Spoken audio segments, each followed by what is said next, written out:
welcome Robert Barr from the city and borough of Juneau. He is an amazing administrator for Juneau. Juneau is very lucky to have him. We are very lucky to have him on the thread board.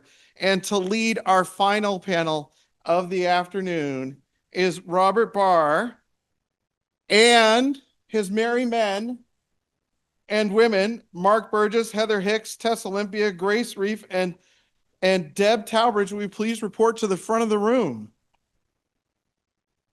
How about now? There we go.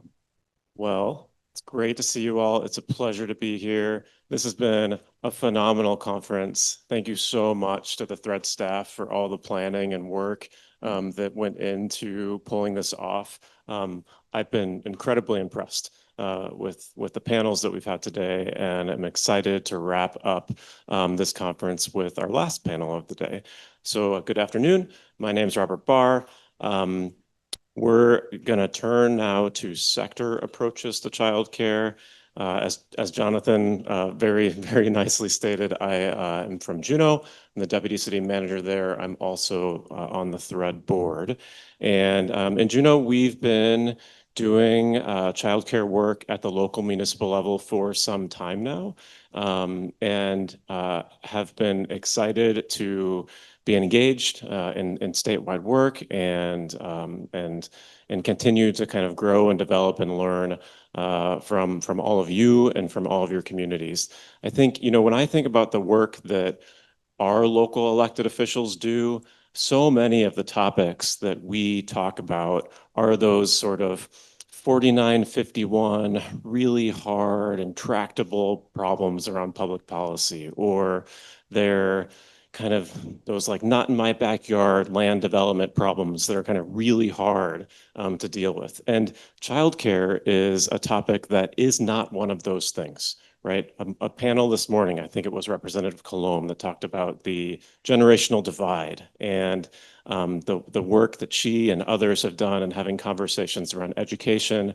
And it's certainly been my experience that when you get people together in a room, importantly face to face, and talk about the problems and the economics and the benefits and the positive externalities. I'm a sucker for the economist panel. It's the best. That are associated with doing the work of funding childcare effectively. People get on board people across the political spectrum in a bipartisan way get on board. So I'm really excited to hear from our panelists today about the work that they've been doing and that in their businesses and in their sectors to go forward and learn more. So we know that many partners, many sectors are needed to support childcare, mainly because this is an industry where the true costs of services, the important care and education are far more than, of course, as we've heard, than what parents can afford to pay. So engaging those partners and all of our different sectors is key to ensuring a sustainable sector.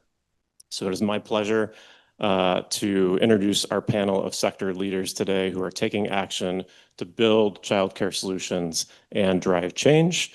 So welcome to Mark Burgess, President of Credit Union One, Heather Hicks, Executive Director of Statewide Services at Signal Center, Tennessee, Tess Olympia, with Success Coordinator at the Southeast Childhood Collective, Grace Reef, Founder and President of the Early Learning Policy Group, and Deb Trowbridge, Head Start Director at Kawerak in Nome. So welcome and thank you all for being here.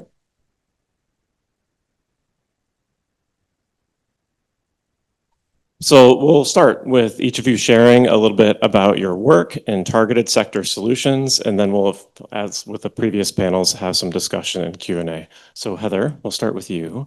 And yeah, you've joined us you've worked to advance support for early educators through policy work. So please tell us a little bit more about that. Okay. First of all, I'm really happy to be here to share part of my story with you. And I'm going to focus on workforce development and what we did in Tennessee to help do some of this process. This year, for the first time ever, our governor has put in the budget $7.2 million specific for our wages program. And that's huge for us, as well as $5.9 million for Smart Steps, which is our subsidy program. But I'm going to focus on the wages program with you. And when I say wages, it is WAGE $. And that makes a difference. So the wages program started out of North Carolina in the early 90s. And in 2019, in the city of Chattanooga, specifically our city, our mayor at that time, Andy Burke, said, I would like to invest in early child care. He gave us $225,000 to hand out in educational salary supplements. So the wages program started locally, and the whole point is in the wages program, as you all know, and we've heard today, and you know this at your core, our early child care teacher, provider, educator is not paid well. They can have the same degree as your K-12 teacher.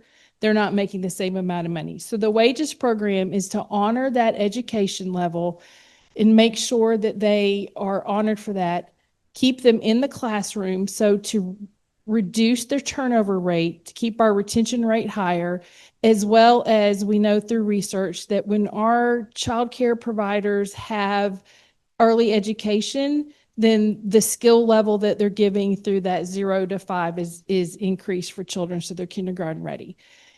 By November, the state of Tennessee, the Department of Human Services, who is our funder, looked at our data. We have 156 child care providers in Hamilton County, which is the county that it started in.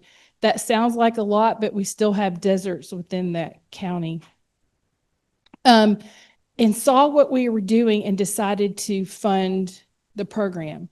And so all of this is important because we have to date provided $24 million in supplements over the last 5 years to 4,700 childcare providers, which impacts over 75,000 children across the state. When we started, and you set your own scale, and it starts as low as 6 hours of college credit, all the way up to a master's or bachelor's in early childhood education. And you, as a state, you set what your scale, what you want to pay out, and you pay it twice a year. The salary cap when I started was $15, meaning you couldn't earn more than $15. You have to spend a minimum of 10 hours a week in early care classroom, as well as have been there a minimum of 6 months. Today, and we have increased our scale once. So our scale now starts at $800 up to $7,800 a year if I'm at the top of the scale, which is helping keep people in the classroom. Our retention rate is really good, especially through COVID. We were able to keep it around 14%. And nationally, there's not a whole lot of data on turnover rate prior or after to 2019. But what I've been able to find is it runs around 40%, and we're staying around 14 to 16%. Our salary cap with the governor's investment is at $30 an hour, which means providers who were going to get a raise at $20 didn't have to turn down the raise because the salary supplement provided more money, if that makes sense, right? So we have really worked hard to do that. And the point I want to get to is we used our data and went to the governor and said, here's what's happening, because we did have some legislation proposed that was quite opposite to what we were doing. And we went and said, here's our data. And he was very, very interested, Governor Lee, in investing in early care learning. And with our data and with the work and everything we've done and showing the retention rate, he invested in that.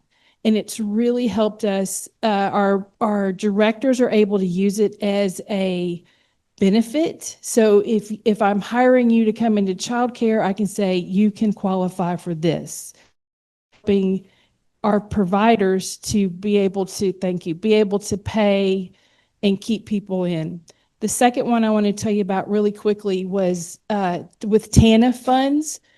the state wanted to find a way to help TANF eligible families in the work field, workspace. And we have Work Ready, which helped increase the work for childcare providers. So if you were interested in working in childcare, you had an internship, you got college coursework up to 6 hours, and you entered in on the wages program. We placed over 118 people in childcare, and it was really great for them to try out an apprenticeship and to go and see, do I really want to do childcare? Because you think you do, and then you know what happens. Oh, I didn't know snot happened all day, or they cry really all day long. So it really gave people that opportunity to try out childcare, and it's just another way to use funds to help build that workspace or workforce development. Thank you, Heather. It was super interesting hearing about the specifics of those programs. Lots of similarities between other programs I've heard about. And, we heard earlier a little bit about how it can be really beneficial to reach out and hear from people who are already doing things that we might want to start up. So really appreciated hearing about those. So Deb, let's turn to you, and please share with us a little bit about what's happening up in Kawerak for early educators.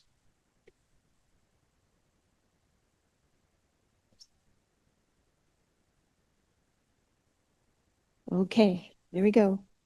Well, I'm Deb Trowbridge. I'm the Kawerak Head Start Director, and not only do I lead and direct in our Head Start and Early Head Start childcare partnership programs, we also offer childcare after the Head Start Day is done to children. So we try to offer full day services in Nome. And services, and we're very rural, so the only way you can arrive to Nome is by jet, and the only way you can arrive to our 10 communities is by small plane. We're very rural, and we had the opportunity to apply for Threads Innovation Grant, and we decided to apply for a teachers in training program. And not only are we rural, that we have low population numbers, so that means we have very few people to choose from to even apply for our positions, and rarely do they have the qualifications. So we knew we needed to do something so that they could meet the qualifications of our positions. So let me just give you an overview. We provide hourly wages to the trainees in our program. We try to do it in cohorts of up to 6 people. They're in the program for 6 to 8 months. We've hired an instructor, a coach, and we're able to hire for contract support. During the time they're in the program, they're receiving ECE or early childhood education training. They have the opportunity to participate in UAF classes with us paying for them, possible early childhood conferences. They receive coaching. A lot of the onboarding training, you have your staff complete when they first get hired. They obtain classroom hours and experience with the kids in our Head Start program and childcare program. They work on a CDA portfolio, a Childhood Development Associate credential, which is a minimum requirement for the positions in our program.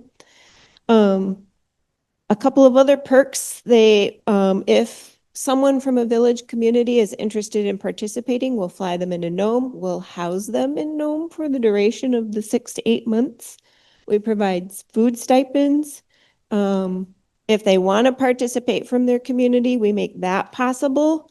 And then they can be in the program in our village Head Start program and get the experience. So we try to be as flexible and accommodating as we can so that they can financially even do this program. A couple other opportunities, they get a laptop computer that they get to keep once they finish the program. We've also been able to provide our existing staff with some training and coaching as well through this grant. But in the end, they're eligible to apply for our positions, the local preschool positions. They can consider starting their own childcare, be a home provider, or they can explore other early childhood education opportunities across the state. the intent was to grow our workforce, right? We additionally, besides having few applicants and not having the training that our staff need, we were also experiencing, like many of you, lack of workforce, staff turnover, resulting in closed classrooms, under enrollment, reduced service hours. We're experiencing a lot of the same challenges we're talking about here today. Through our services and early childhood services offered in our region, we're serving about 300 kids of the 1,000 we have in our region in the birth to 6 age range. So there's a huge gap and there's a huge need. Some of the, I want to just close with some of our successes. Our first cohort, we had 1 trainee. We did have a slow start. It was right after COVID. We had a hard time hiring an instructor, recruiting trainees, but the first one went through, and we are so happy to tell you that she is one of our early Head Start Child Care Partnership teachers now.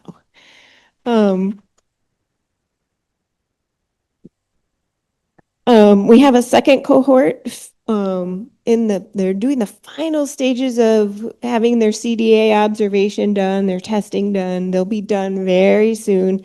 And all 3 of those in that cohort have applied for our positions, and we anticipate we'll be hiring them. And we have a third cohort going on of another 3, and we expect them to complete the program in 2026, and sometime before May, I hope. But in the end, we have confident, capable, and experienced candidates able to apply for our positions. And it's slow. It's very slow. But, slow and steady wins the race, right? That's what we're up to.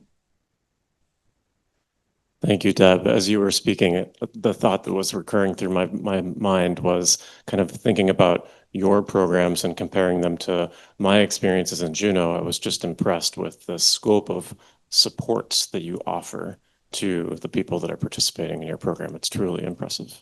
So, Tess, we'll turn to you. You've also been involved in sort of targeted supports for a number of sector initiatives. So tell us a little bit more.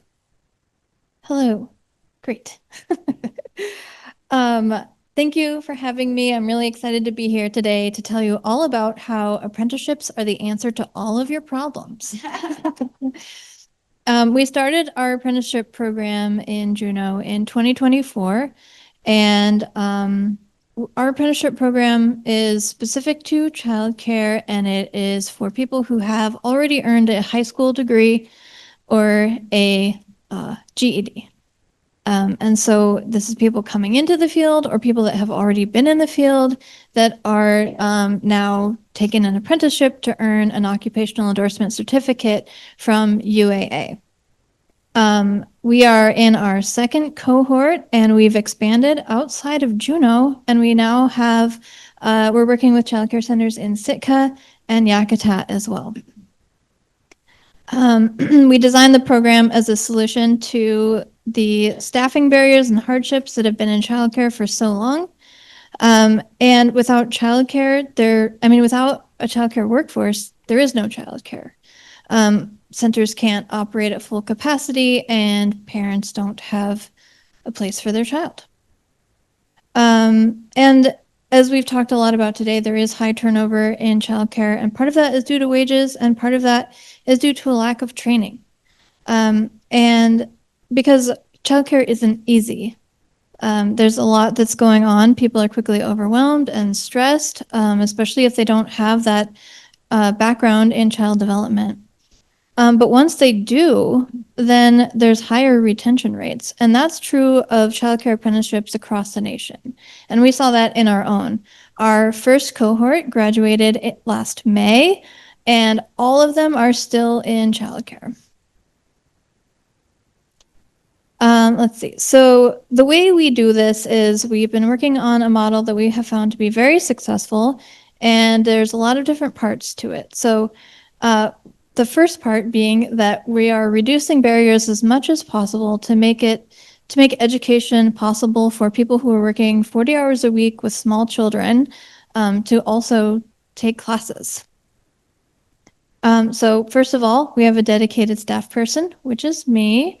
And I am the success coordinator. My job is to really ensure the success of all of our apprentices, whether that's helping them register for classes, navigating Blackboard, issuing laptops, finding them a mentor, all of these different pieces. They also have free tuition, and all their materials and books and everything are paid for. The classes are all foundational early childhood educational skills that are paired with direct application in the classroom. These aren't far off theories that they're learning. They're able to take a class and the very next day use those skills. We had one apprentice who had a biter in the classroom, and that's very stressful and very common. And their class one night was on biting, and the very next day they were able to go in and implement strategies around biting, and they felt really great about that. The degrees are stackable, so at UAA, you can take the Occupational Endorsement Certificate in Infant and Toddler Development, and all of those credits go towards an AA, which go towards a BA if they choose to continue their education. We offer trained mentors. We realized we had to train mentors first, and then have mentors that are in the classroom supporting their on-the-job learning and making sure that they're following and tracking all of the different competencies that they have to earn throughout the program. That we offer reflective supervision, which is a chance for them to self-reflect, which is really important. And I'm going to skip ahead a little because you could do all of these things, but the most important thing is to have funding to pay them for that instruction time, to pay them for their learning. That's the point of apprenticeships, is for that training and for people to be paid. And early childhood is unlike any other field. It's physically demanding, emotionally demanding. It requires a wide range of skills and a knowledge in childhood development. It also demands patience, empathy, kindness, a good immune system, being able to have healthy and secure attachments, being organized, great communication, and the list goes on and on. And our first model worked really well because it offers the supports that people need to succeed and getting paid for their training. And that is in thanks to the innovation grant, which was our pilot grant, and that funding made it possible to make that happen. And during that first cohort, all of our apprentices were working 30 hours per week, earning their on-the-job learning in childcare centers, and getting 10 hours of paid instruction time. By the time the apprentices have completed their program, they've put in 2,000 hours of on-the-job learning, earned 18 credits in the Occupational Endorsement Certificate from UAA, all online classes, making it very accessible. And they've met competencies designed to reflect professional early childhood standards. And throughout the program, like any other apprenticeship program, they receive wage increases. So every time they earn 6 credits, they would get an increase in pay. This model of utilizing apprenticeships should really be the way forward to training all of our early childhood providers. Because educators change from saying, stop doing that, to why are they doing that, and becoming curious and finding that deeper understanding and meeting those needs. Looking ahead, we hope to grow our program, have more childcare centers involved, more apprentices, to have an apprenticeship program for administrators, and make wage increases possible and meaningful, because childcare is the backbone of all of our working industries, and the educators deserve to be paid for that. Thank you.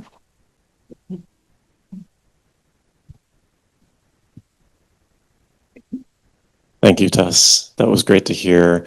I think a theme that I've at least heard today, both throughout the day's sessions and so far in our panel, is that we have to figure out ways to pay people a living wage first, right? So in Juneau, before we implemented the apprenticeship program, which Tess so eloquently described, the first thing that we did with the support and guidance and leadership of local and statewide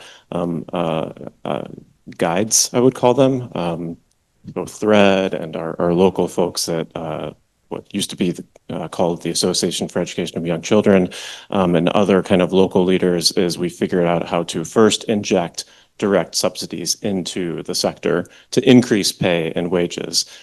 And then the apprenticeship program followed, and it's been going really great. So thank you for your work.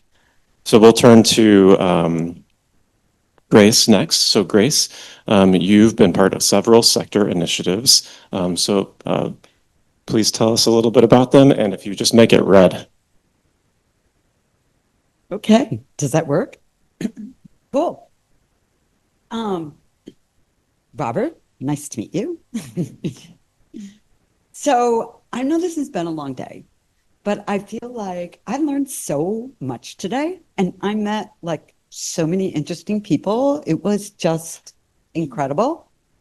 I wrote down building solutions and creating opportunities, because that, I guess, is Thread's theme. That is Thread's theme today, building solutions and creating opportunities.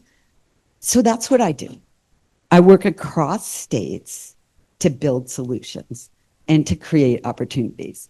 So I'm going to tell you briefly, I won't get bogged down in it, but a couple of examples. One, in New York State, ECLC, Early Care and Learning Council, it's the statewide childcare resource and referral agency. I worked with them to develop a tool so that the childcare resource and referral agencies could partner with employers on expanding access to childcare. What does that mean? It means in my work across the states, if I talk to employers, first of all, they don't know that there's a federal tax credit that they can get if they have on-site care or if they contract within communities. They don't know about it. And the more I talked to employers across states, which brought me to the work in New York, what I found out was there's a menu of things that employers can do, but for the most part, they don't know. So in working with New York, I worked on this Navigator site where there's a tab. Hey, what are the federal tax benefits? What are the state ones? I learned about the Alaska one today. So, what is being done? Because in the menu of things that employers can think about and consider, there's no cost, low cost things. There's maybe some cost things, and then there's things that cost more, like on-site care. What's important is employers, it's time to lean in. This is a big, costly, complicated problem, expanding access to childcare. There's room for all of us. Like, I was totally impressed by what's going on with Anchorage, doing all those things for childcare.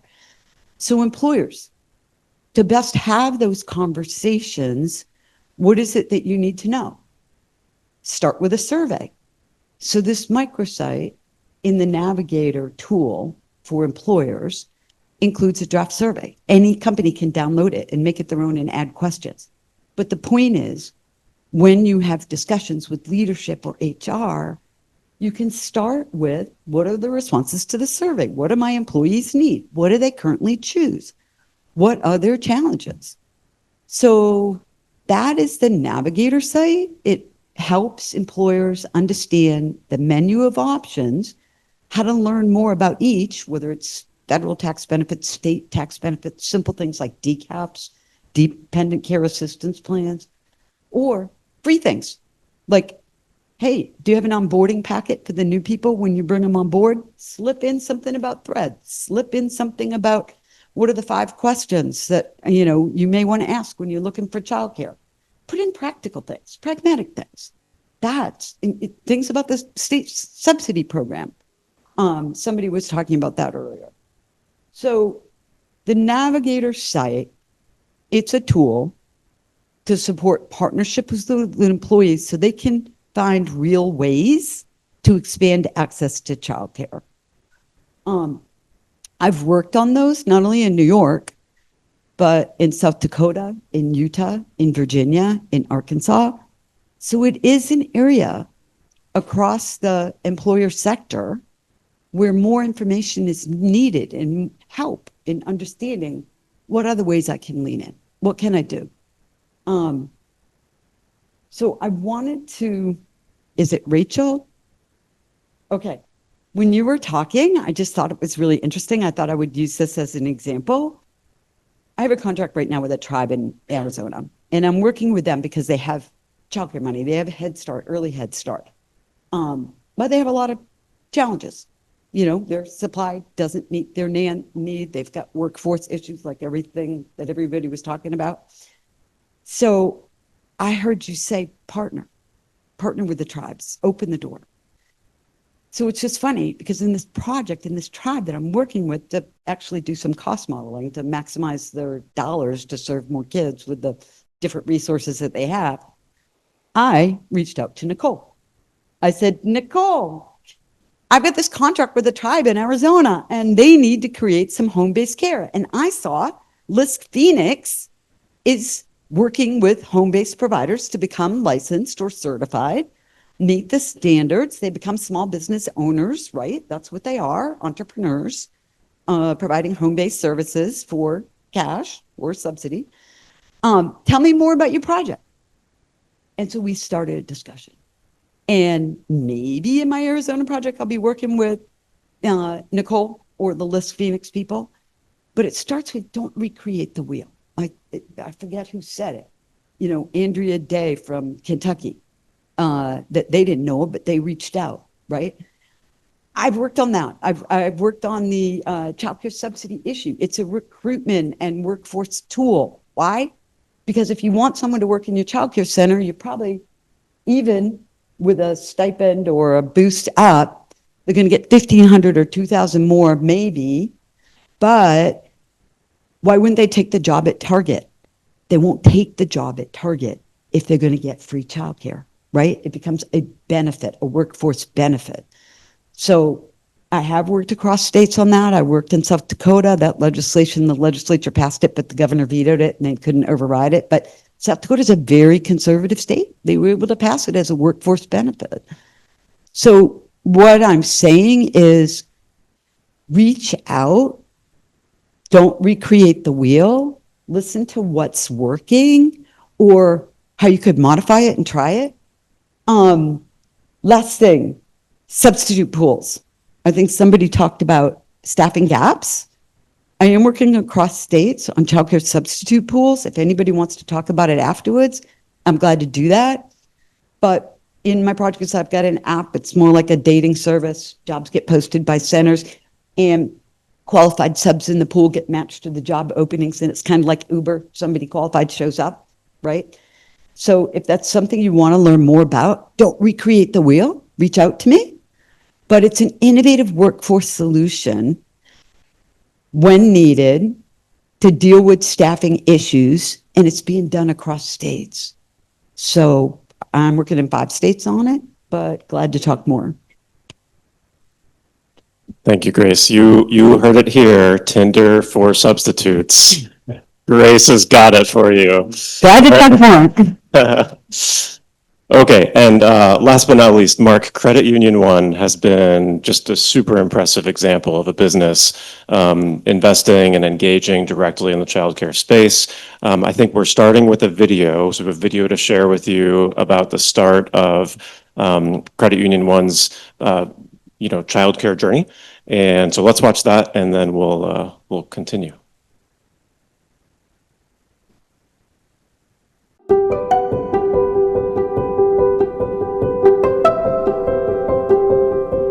We're inspired to start the Child Care Center in part because of my personal background. I would have, if the term existed, I would have been a latchkey kid. I was raised by a single mother of 5 and I was the oldest.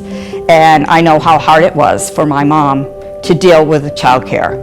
And then when I started working with the workforce at Credit Union One, and I saw their struggles, and I saw potentially really good employees who potentially could have had a high-paying career here drop out of the workforce because they didn't have access to childcare.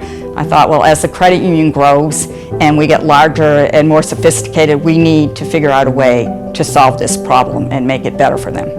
The more I learned about the licensing requirements, I realized that we really needed to have control over the space to do it the way I wanted to do it. And so in 2003, we began planning for the headquarters building of Credit Union One. I took a big leap of faith and had a child care center designed into it. And we opened this new building at Abbott Road in 2005. The child care center opened in May of 2006. I had made a decision early on that we needed accredited employees, that we weren't going to just pay lower end employee wages. So we had a whole initiative to incorporate our Credit Union One Learning employees into our wage and benefit schedule, which the unintended consequence was that some of the providers in town had to increase their wages to child care providers because we became new in the marketplace, and if you had the right accreditations, we were willing to pay you to do that. And then we incorporated all of those employees into our culture and into our Credit Union One way of doing things.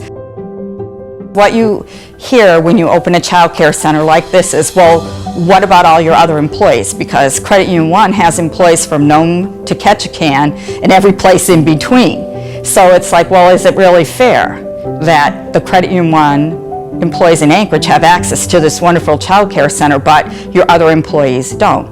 Well, that's a valid concern, and it needs to be addressed. And unfortunately, for our other locations, it's just not economically feasible to build a center. However, what we've done is the employees are paid a differential to cover some of their child care costs. They have to be in a licensed center, but we have developed a formula where they get child care reimbursement to make up the difference. So we haven't left the other employees out of the equation. They get child care assistance.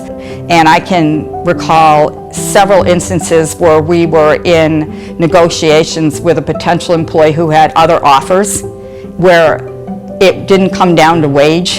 It came down to the culture of Credit Union One and the child care center, and the comfort that a family knows that this is one thing you can cross off your list that you don't have to worry about. It's nice to be known for something really good that helps support families.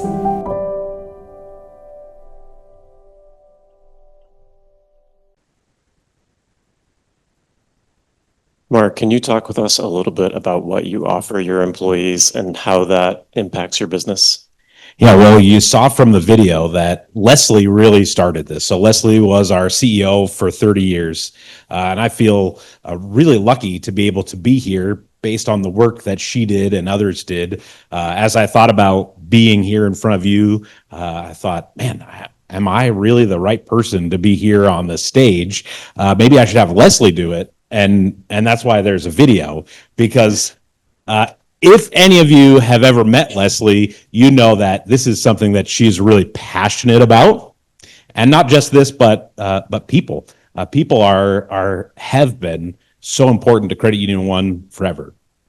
We started as a teachers credit union 72, 73 years ago. And it was a group of teachers that got together and said, hey, we don't love how the financial services are taking care of us today. We would like a better solution. And that kind of thinking has been something that Credit Union One has done all throughout our history, where we think, hey, this isn't really working out the way that we want it to, so we're going to make something different and choose to do something different. This is one of those examples where it's easy to say, oh, we don't have time to take care of families. We don't have time to take care of kids. We don't have time for that because we have a bottom line, because we have this priority. But what you really see, and I hope you heard from Leslie, was that's actually the only thing we have time for, is taking care of our people.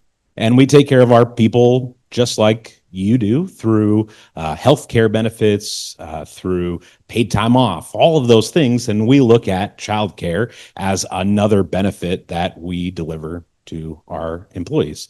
And we do it in different ways. You saw at our headquarters, we have a childcare facility, and actually right in the back is Kayla.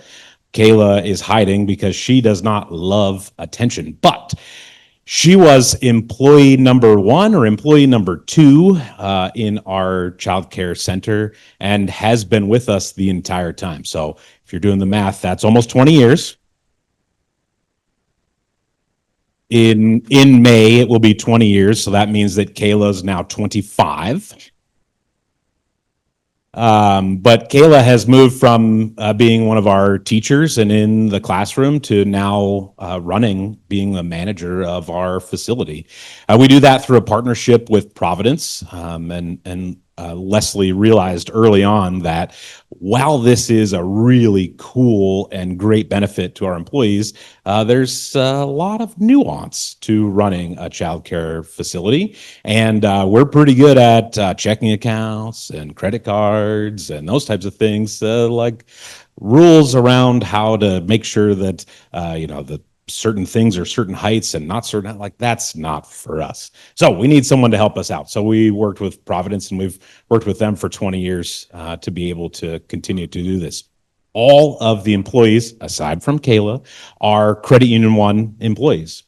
So they participate in our regular benefits program, whether it's healthcare, whether it's the learning center, or 401k. The everything that we offer to our regular employees are offered to our learning center employees as well, because they really are regular employees. We've actually had many of those employees move on from the learning center into other positions inside of the credit union. So they start off in the learning center, and they might move to our lending team or our research team or anywhere really in the organization. So it's a great step in. They get to actually see their kids every day because they're right there with them, and then move on to other places as they grow their career or decide where their passions may go. But the headquarters learning center is not the only part of the benefit. We do have a differential that we pay to employees as well, because we wanted this to be something that was available to more than just what we can accommodate. We do only have a license for 30 kids. We've looked at other places to be able to grow that to have more than 30. But man, oh man, that is expensive to find a new facility, to retrofit a facility, or to build something brand new. The requirements are humongous, and the cost is so great. So we've done a differential to allow our employees to have that, even if they can't use our headquarters facility. It's also, believe it or not, become a source of new employees too. Now, it takes some time, a little bit less time than training new teachers, or a little bit more time than training new teachers. But we've had at least 2 kids that started in the center become employees. So we teach how to count cash, how to say thank you, and all of those things. So it becomes, workforce development too. And also recruitment. So we get to tell potential employees that, hey, you come to work here and you've got a place for your kid. It's accredited, it's insured, it's safe, it's in your building. And so you're not running around 2-3 different places. It's also connected to our hours.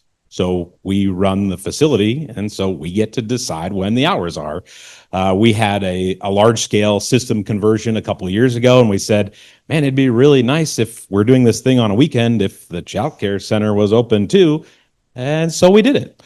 We took care of the employees and made sure that everything worked, but we're able to adjust that based off of the needs of the organization and the needs of the parents that are connected to it. So it's a really neat way to be able to engage with our employees, because we do care, because it is important. And something that Leslie said, well, many things she said to me, but one she said when I took over was, don't mess up the credit union, and don't hurt the learning center. That is really important. But she also tells a story about watching tellers who are on the line and who are getting ready to finish their day, and it is 6 o'clock, and the child care center closes at 6:30, and they haven't finished balancing their drawer, and they haven't finished all of the work that they're supposed to do, and they were leaving the line to go get their kids because of the additional costs that were going to be incurred just by 1 minute over, 3 minutes over. And we get to decide what the hours are. So they align with what the organization actually needs. So it's been really neat to be able to do that. It is not cheap. It is work, it's time, it's effort, it's energy into it. But when you have good people who care about these kids, like Kayla and all of her team do, it makes it really fun because you get to go down there. I got to dress up as Santa this last year. I have the build for it. I've been working on it for years. And I got to go down and see these kids light up because they were so excited. And we get to have the fire trucks come through and everything gets to come to work. And so as big kids, we get to go out and play with those things too. And so it's just another way to incorporate family and fun into work that we get to do every day.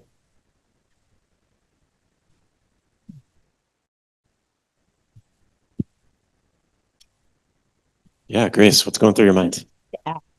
To what Mark said. So Mark, this is the gold star, right? This is the model that everybody wishes they had employers that would do this, because this is definitely gold star awesome. So what I'm seeing across states, just something to think about, is yeah, that is awesome. But as Mark said, it's expensive. And so tends to be maybe the larger employers that might have the resources to do that. So other than very large, what I'm seeing states do in about 15 different states is in Michigan, it's called TriShare. So Michigan, New York, and North Carolina, employers pay a third of the cost, the state matches a third, parents pay a third. More impressive to me, because I think it's actually more pragmatic. It's not a third, a third, a third. More pragmatic to me, which is catching fire, is what Kentucky's doing, and West Virginia, and Ohio, maybe Massachusetts. What those states are doing is say, lean in, put in $200 a month, or $300 a month, or $150 a month, whatever it is that employer does to help make childcare more affordable, the state matches. What that means is, you know, if a family has 1 or 2 kids in childcare, maybe they can now access the licensed market because it's coming down $400 of what the cost would otherwise be. So this is the gold star. But also think on other options, that how powerful it is for employers to expand the affordability of childcare if the state will match it. And it doesn't have to be 1/3, 1/3. It can be what an employer can afford. And maybe it will be inspiring to do more. We'll see. Thank you so much for sharing that, Grace and Mark.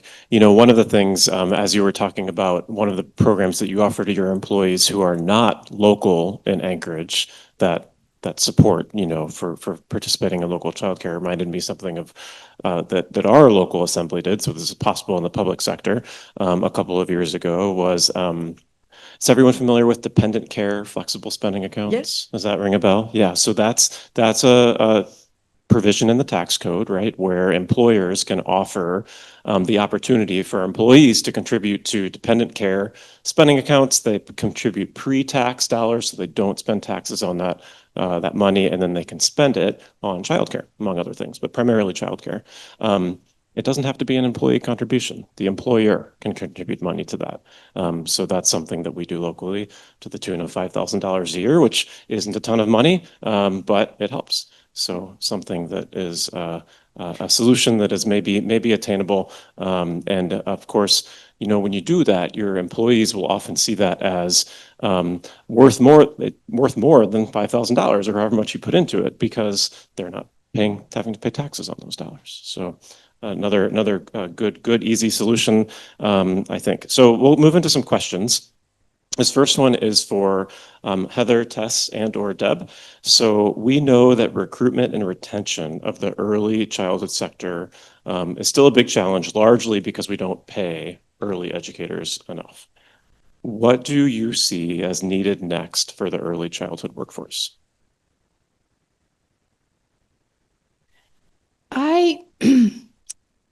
I think we still have a long road ahead of us in educating people, the general population, because we sing to the choir all the time. But outside of our sphere of influence, finding somebody else who can help us champion that the people in the early childhood classroom are professionals and they are not babysitters. Because I think when we look at states, it was said this morning, lowering the age of who can care, 14, sure. I think about being 14 and having 20 kids in my charge. I don't think so. So, because they're considered babysitters, right? They're just little kids, blah, blah, blah. But continuing to have those conversations and pushing and educating, continuing with the conversation in business that the workforce is important. And in order to have a strong workforce now or down the road, we really need to help invest. And like Grace said, however it is you can invest in childcare, we need to do that, because it is broken, but it's also an infrastructure, and our infrastructure is crumbling. So how do we help people understand that it's brain building? It's important that we continue doing it, but using language that makes sense and people don't glaze over when we say it, because that happens, right? You know, you've had this experience. But I think we just have to keep educating. And when I'm advocating with my state legislators, I spend a lot of time just talking to them and not having an ask. And that's gotten me further down the road, because they're so used to people having an ask when they meet, that it's starting to help change some of the conversation. They're not like, oh, here she comes. It's like, I wonder what we're going to talk about, right? So just advocating. I'll stop, but I mean, I'm waiting for that aha moment, and for people to get it. But we can't stop. Can't stop, won't stop. We just can't. Sorry, I was so excited.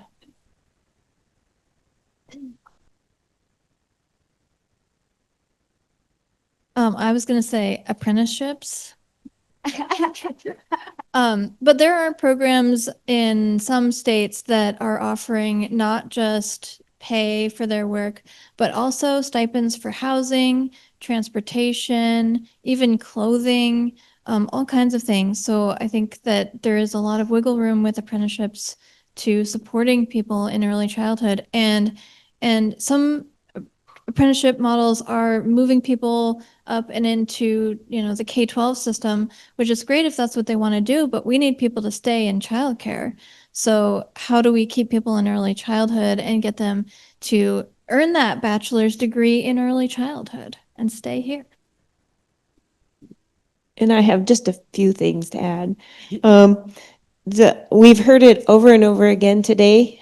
Care for children is something that's needed. Lower teacher to student ratios is something that we're really, really needing, especially with the increased behavior challenges. Our staff need education and support so they know how to handle those difficult and challenging behaviors, to be positive and to just redirect that and help them understand. We have a really young workforce coming before us, so we need longevity. And we need to figure out how to make it so that they want to stay. And hopefully our teachers in training and apprentice programs are something that gives them a strong base so that they understand what they're getting into, because sometimes they do decide, nope, this isn't for me. And just figuring out how to promote longevity. And one other thought is providing the mental health support that our staff might need. Thank you all. Grace, I'll turn to you. So what, when you think about the future, what are you hoping advocates, businesses, and policy or other decision makers do to support and advance childcare over the next couple of years? I think that's a great question. I wish I had a magic wand, and I can just, like Harry Potter, out of this problem. Or maybe Hermione. She was the one that really had the answer, right? I think if we're ultimately gonna solve this, then there was somebody in that corner of the room who asked about trust funds. I think we need to figure out a way to build a source of funding that then can be used to support early childhood. This is not a singular problem. We've got a supply issue, right? Everybody talked about gaps. We've got a workforce wage issue. Everybody talked about paying people decent compensation. We've got a training. I love the apprenticeship model. I think it's amazing. And I love the wages program. I think that's amazing. But we're nickel and diming it, right? How do we build a pipeline for the future? How do we invest in the workforce to get people who not only love kids, but want to spend a career working with little kids, right? How do we get my sub pools up and running? I mean, all of these things. So I guess my answer to that would be we need to create the financing to create a sustainable model. Maybe we could look at New Mexico. They have the Land Grant Permanent Fund. They have a legislature created ECE trust fund in 2020. So they double dip. They have both of these trust funds. I don't know if Alaska has a similar oil and gas reserve fund that could be tapped, but it seems to me you need a dedicated revenue source, and then you can say, supply, affordability, quality, and how do we get there? Or in a couple of words, more money. Yeah. Right? Which, not tongue in cheek, right? Like that, like we've done, I think, as a sector, the last couple of these conferences have really done the work of figuring out the frameworks and the models and the implementation strategies, but we need the money to do that work. But I think money alone is not going to solve it. You got to be smart. What are the investments? What's the return on the investment? What is the pipeline you're building on the supply issues? Is that building a new center? And who's here from Nome? Somebody mentioned Nome. Okay. So, are you going to build a big center for 300 kids in an area where really probably you're not going to get 300 kids at that center? No. So you need that mix of supply. Maybe it's home-based care. Maybe it's quality home-based care. Maybe it's preschool expansion. Maybe it's centers. Where are they going to work economically? Where are they going to be economically viable as a business? So it's not just throwing more money at it. It's throwing more money at it wisely, if that makes sense. Thank you. So Mark, question for you. Can you give us, or what advice would you have for other employers who are interested in sort of following in your footsteps and providing support to their employees from a childcare perspective? And jealously, I know it's not your area of expertise, but I might also ask if you have any thoughts on what public sector employers might do for their employees. Yeah, sure. So I think the first place that I know Credit Union One started was in partnerships, was talking with either other organizations that were already doing this and not reinventing the wheel, organizations that support teams that do this, and also talking with employees. Realize where they're spending their time and money now. Where are they concerned about their kids or their families, and what is it that the organization can reasonably do to support that? Because I think we're we're fortunate in that we are a large employer. We have 400 employees across the state. We have resources to be able to afford to do this at a loss. I mean, we're not living off of the revenue from the learning center. I know that is shocking. But we also make sure that what we have to offer is what our employees need. So a couple of years ago, Kayla came in and said, we don't have as many people enrolling as we did in the past. And some of it is because we don't have infant care. And our families start their infant care somewhere, and then they're like, well, they got all their friends. Like, I don't want to take them away from their friends. And so we're like, okay, well, let's look into infant care. And man, if you think like child care is expensive, infant care, you're like, ooh, boy. So I said, okay, Kayla, like the great idea. We can't do that. What else can we do? And we said, well, we have employees' families that are looking for childcare. We have grandparents that work for us and their grandchildren need a place to go. What if we were to open up to allow them to come too, and we can fill up those spots from a spot that they need, and so it offsets some of that cost. So we're constantly thinking about how are our employees that are an ever-changing workforce. We're having kids later in life. We're having less kids. And so what does that mean to our workforce?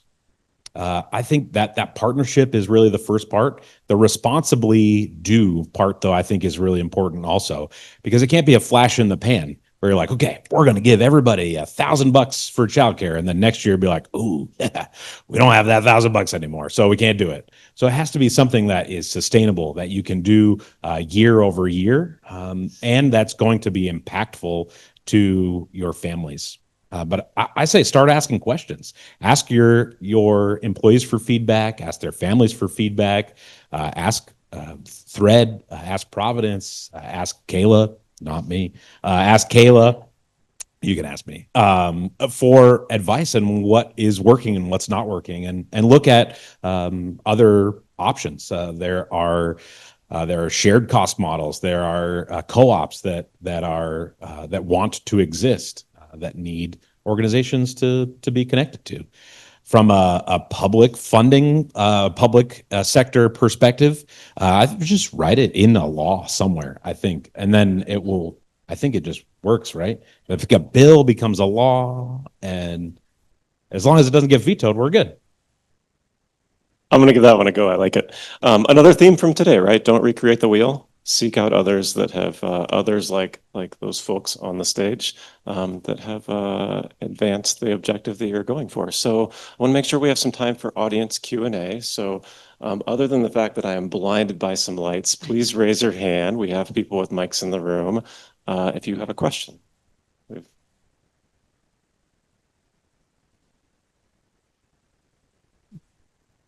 Mark, I'm wondering if over the years that you've had the Credit Union One childcare, have you endeavored to study the return on investment? I'm sure it's methodologically difficult, but can you compare your retention rates and, attendance rates versus sector averages and look at how much you've saved, or how much of the investment you get back?